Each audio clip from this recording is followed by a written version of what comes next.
kasi na po akong ganap ng Kristiyano.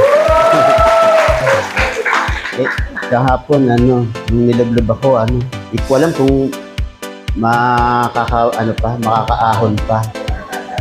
Sana po yung paglubog na yon, lumubog na rin yung mga nakaraan na hindi magandang kaugalian. Tsaka makapagpatuloy pa po kung ano man yung may tutulong natin sa ating simbahan. Tsaka dalangin ko po na mapuno pa itong simbahan. Tsaka dati po, 3 years pa lang po akong nagsisimba, pero nung narinig ko po na magbabaptize is parang nag-decide na po ako na magpabaptize na rin po. Parang nung 3 years na po nang parang nabago po talaga yung parang mas sumaling pa po yung paniniwala ko kay Lord, kay Jesus. Dati po nagsisimba naman po ako, pero parang sa lang po yun, sa scholarship, parang obligation, ganun po. Kasi may attendance, may bawas po sa allowance pag pag may absent, ganun po.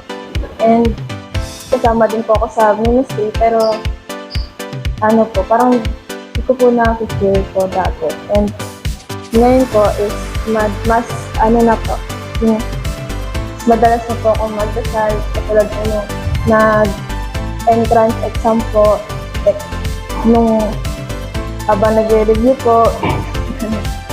And kapasalamat po ako kay Lord po sa pagbabago po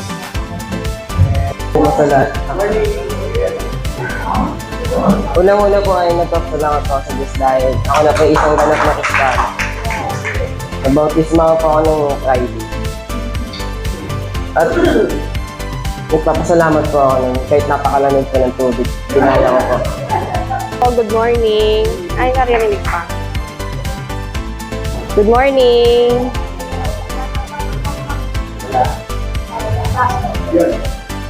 Hello? Ayaw kong pagsalitain. Hello po. Good morning. Ako po ay...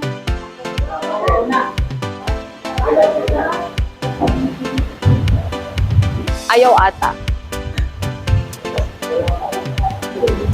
Hello. Ayan po. Natuloy na. Good morning po sa...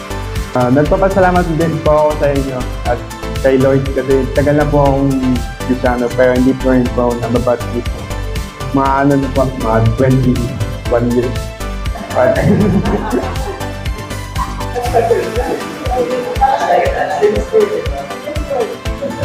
Pero salamat po sa lahat. Kay Lord po. Thank you.